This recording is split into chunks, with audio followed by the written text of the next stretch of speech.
Welcome to the Success with Jewelry podcast, where we invite you inside our conversations about business success and marketing for jewelry designers and entrepreneurs. We're Laryssa and Liz, jewelry marketing experts with a combined 16 years of experience in jewelry marketing and proven track records in helping jewelry brands meet their goals. When you listen to or watch this podcast, you get an intimate and exclusive peek behind the curtain of all the things you wish you could know about earning success in this industry. Welcome to episode 62. In this episode, Laryssa and I are going to be doing something that we love, brainstorming ideas. We're essentially going to be doing a brain dump of ideas for the upcoming year that you can use. We also want to tell you about our insider community. When you join, you'll have access to extended episodes full of tips that you can start implementing today and further resources about each topic we discuss. In the bonus content of this episode, we're going to discuss some of the most exciting things we saw from other brands this past year and trends for 2024. To get access to exclusive content as well as direct access to me and Laryssa, sign up by visiting successwithjewelry.com. Hey, Laryssa, let's get into it. It's our very favorite thing to do. We were just talking about, though, how when we went to kind of put ideas in our outline that our minds went blank. Yeah, well, I think, we do so much brainstorming for clients that then when we have to do this for our podcast, our clients already got the best of us. I also think that at this point in the year, everyone has kind of hit a point where they're like, I have nothing left. So it's kind of crazy that we have to, we should have already started, but we should be getting ready for next year, 2024. One thing that helps me is to actually try to take a mental break. I know that that's not possible right now for most people, but if you can carve out time to take a break, it will let you start to wrap your head around what comes later, which is so important. I feel like the week between Christmas and New Year's is, if you don't have a ton of family obligations, is a really great time to kind of just reset. Because you're not getting emails. Most businesses are closed down. So I think that there's a lot of opportunity during that, but also you can set your business up so that you can have a lighter December, or you can take 2 weeks off in January, or whatever it is you need to kind of reset yourself and ease the burnout. Absolutely. It's so important. I mean, you got a whole year coming up. You got to get yourself ready for it. But I also want to say, even though my mind went blank when I started to write this outline, the more I sat with it, I did some other things, came back to it, the more ideas came to me. So I want to say to anybody who is doing a brain dump or trying to brainstorm that sometimes you just need to take a little bit of a break and circle back. Yeah, that's so true. I would say too, and a reason why this is so important, one of the biggest this week when we're recording is mid-November. So there's a week before Thanksgiving. I've had a lot of client meetings this week, and literally every single one of those people I met with is overwhelmed to the max. But the main reason, and not to knock them or anything to criticize anyone, but I think the main reason why people are overwhelmed is because they're kind of acting more in the moment. It's hard for most people to kind of see way ahead of the game and mentally prepare for it. So they're in now mode and acting for what's happening right now. And that's going to make you so overwhelmed because it's a lot of stuff. It's a lot of stuff. And I see this every single year. And I've been doing content strategy for a long time, but we have a plan, or we think we know what we're doing. And then October, November hit and new ideas pop up, or more stress to, for more sales, or, you're not meeting your numbers, you need to do something, or event opportunities come up and you have to scramble to plan it. So that's kind of the mode I'm in with some of my clients, is okay, well, it's November and we're still planning our December content. And I do not like being in that situation. Oh, tell me about it. Anyway, we were able to come up with some ideas that we're going to just chat through, and we'll probably come up with more as we're talking. But first, we're going to start with content ideas. I think that even if you were to, in any portion of free time, think about what you want to be saying about your brand in the first quarter of next year, I think that could be really helpful. So maybe you don't have the capacity to actually like write your content and like plan it all out, but just like putting some notes on paper will give you at least a starting point so you don't feel like super overwhelmed when you have to kind of kick off the year. So with content ideas, the first thing I want everyone to think about is like ways to introduce yourself and ways to tell your brand story, because January is such a nice reset for everyone. Like it's kind of like a fresh start. And there's so much like positive, like renewal energy in January that it's a good time to reintroduce yourself, reintroduce your brand, tell your brand story. I always encourage people to like go on and talk to the camera and like do a video of you talking. But from there, you can also go ahead and like introduce all of your collections. Hmm. Yeah. And then since you have the time and you're like putting in the effort, it's like, think maybe outside of the box of your brand story. So, like, how have you told it in the past? And are there different angles? Are there different ways you can approach it? Are there certain like values that you really have, but you've never fully expressed them? Or maybe you think you have, but the audience isn't really getting that from you. So, yeah. Yeah, I love like sharing maybe like inspiration that you've never shared before. Definitely think outside of the box of what you could say or how you could share it. Or, we talked about in a previous episode, and we talk about this a lot, but like getting clear on what your brand is. So if you're doing that work, then it should be, you probably will come up with new ways to tell your brand story or new portions of it that you want to share. Hmm. One little tip. A lot of times I talk to designers and they're like, "Oh, I never talked about that because I think it's boring." Like that's what they say. I've And heard I that. would encourage you, if you have a thought like that, that you're not sharing something because you think it's boring.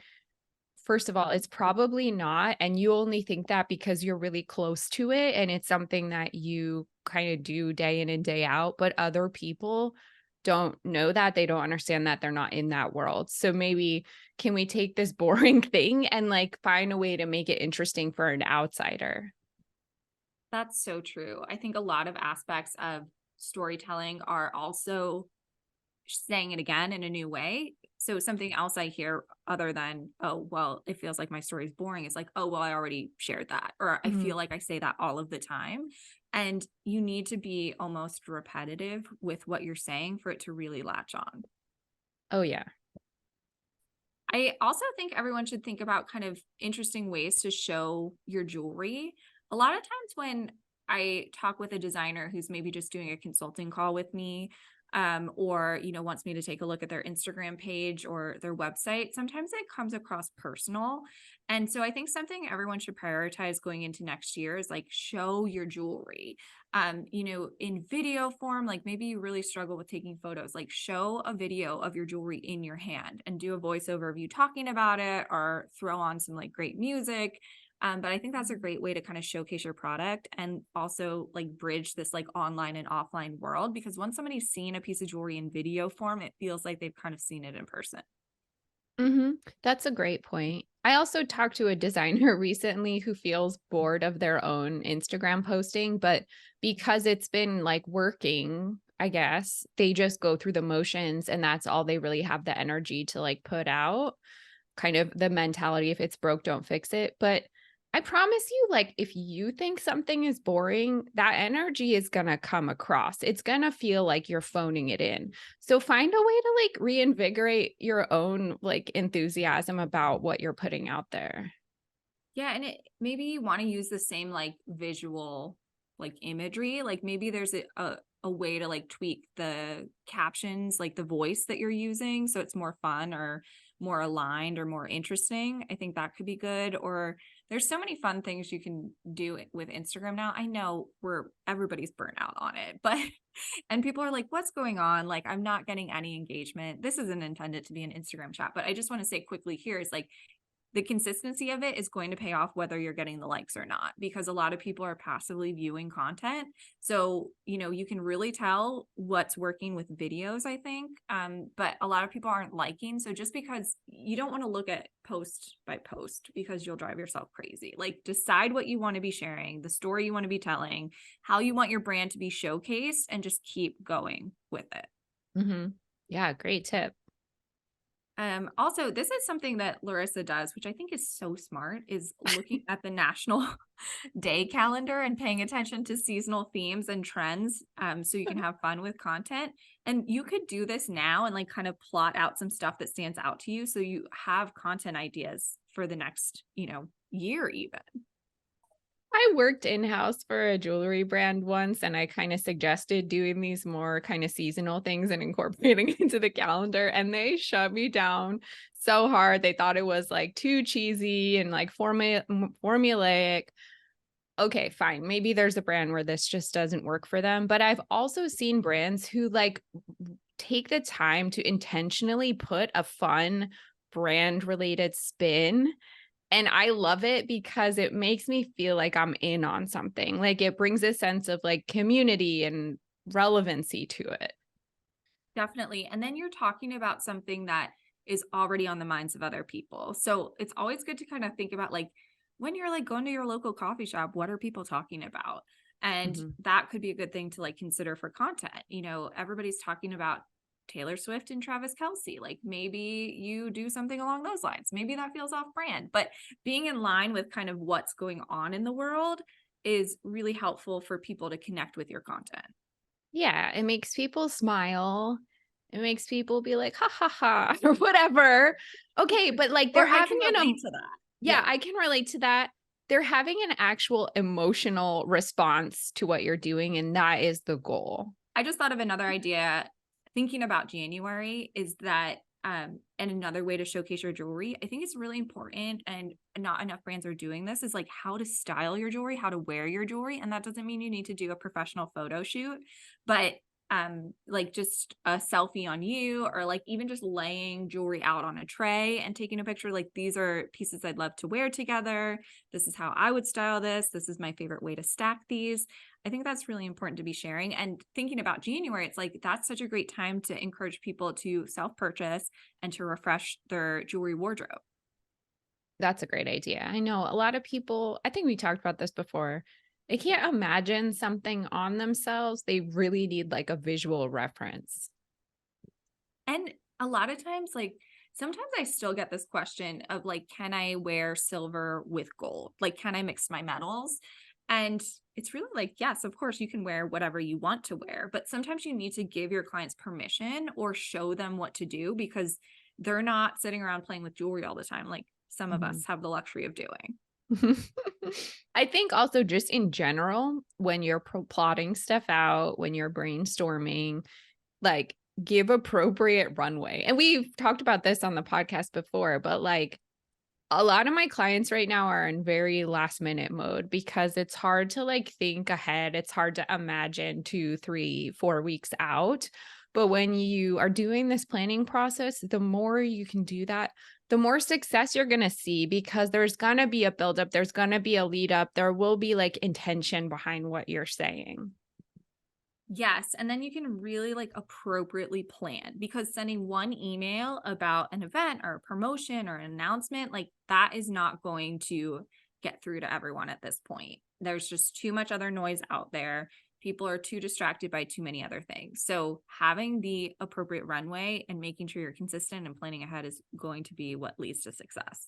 All right, let's get into some promotion ideas. I think that freestyling sessions or helping your clients actually style their jewelry is a really fun idea. And maybe you don't have like a space you can invite people into, but maybe that could be an event idea for like a collaboration with like a local boutique or something like that. But you could also do stuff like this on Zoom.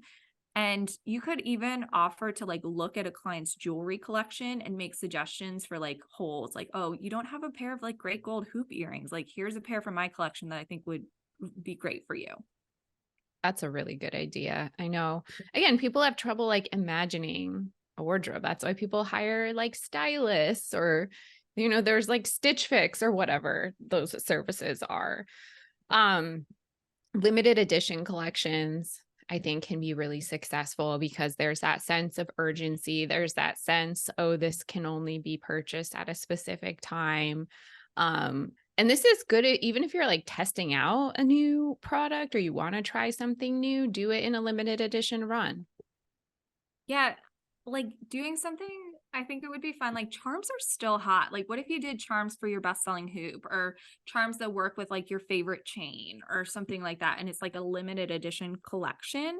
I think that's a really exciting idea. But anything, like maybe you want to do something that features a specific gemstone, like aquamarine. Maybe you're doing like a specific aquamarine collection or emerald collection or something like that, and you just make a limited number of pieces and tell a great story about it. Mm-hmm. I love a good collab. Like I am encouraging everyone to do more collaborations in 2024 with other businesses.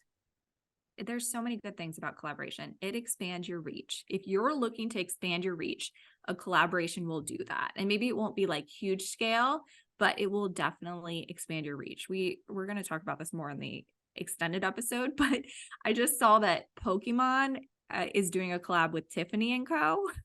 Really? Yes, isn't that wild? I think that it's interesting. We'll talk more about it in the extended episode, but I think it's such an interesting thing because I'm guessing that Tiffany and Co. is trying to get a younger, Mm-hmm. generation to like buy into their very storied brand. So Pokemon's an interesting way to do that. I'm always telling everyone to try some collabs. Let's do collabs. Let's try. Oh, yeah, Laryssa. Okay, sure. We'll work on that. I'm like, I think no, really. Like someone take me up on this. the hard part about collaborations, which I understand, is that it takes a lot of work and you have to have really good communication with whoever you're collaborating with and have clear goals and all of those things. So I think that that's hard about it. And then also I think it's challenging for designers to like make that initial outreach. Like if they have an idea, it's you have to put yourself out there and pitch it. And that's sometimes a little scary. It's scary, but you got to keep your goals in mind when you're doing this stuff because that will motivate you to do some of these things that are outside your comfort zone. Yes, I think we just put a blanket challenge out there. Like, do a collaboration in 2024. Let us know about it. Also, you can always give a discount or a perk in exchange for something you want or need, like mailing addresses, or response to a survey. So that's another thing to think about in Q1 is like, do you want to pass along a survey to your audience? Like, do you think that would be helpful for you? Or do you want to like start doing mailers? I think that's a good idea. We have an episode we did this past year about snail mail. And I think it's something that is going to keep being effective and like more and more brands are going to maybe invest in that. So, giving something, maybe a gift with purchase or a gift for somebody who signs up or adds their mailing address or like some sort of perk, some sort of discount could be a great idea. Mm-hmm. And then we just kind of threw out a couple or a few event ideas. This is another thing that I think is going to be important next year. I think they were important this past year too, is like more and more people want an experience. They want to see stuff in person. So anytime you can do like a little event, not a huge event, like you could be doing these small events that maybe impact like a small number of people, but are like effective, I think. One I just saw on Instagram, somebody was doing a gentleman's whiskey tasting or like if you want it to reach a different audience. Like I've seen a lot of brands like doing events at breweries and stuff like that. I live in Asheville where it's like a big brewery town, and like there's some great people who go to breweries who could be your clientele. So doing an event in a brewery could be interesting too. What is the category of brand doing a whiskey tasting? I'm curious. So this is something we talked about, or maybe we did when I was at Todd Reed too. It was like we have a men's collection, and it's like, how do you get the men in? I mean, obviously we're being like a little gender normative here, but like if you're doing an event, this brand that I saw doing this was a jewelry store, and I think the idea was to get people in to shop for their partners. So like offering a whiskey tasting, and then hopefully they leave with a gift and purchasing something for the holiday season. I think that totally makes sense. I like that. Then Another idea that I love, that I think more people should think about high-end spas and also like high-end nail salons or high-end salons, but like manicures to debut a new ring collection or bridal line, because like you get the manicure and then you can try on rings. makes the jewelry look very nice. Yeah, and who doesn't love like an opportunity to get a manicure? Yeah, totally. Also going back to collabs, what about collabing with an apparel brand on an event, like a fashion show or like a pop-up or a trunk show or a styling event, something like that? I love that. So, what ideas do you have for 2024? Let us know. Again, you can visit successwithjewelry.com to sign up for the extended episode as well as exclusive content. Thank you so much for listening.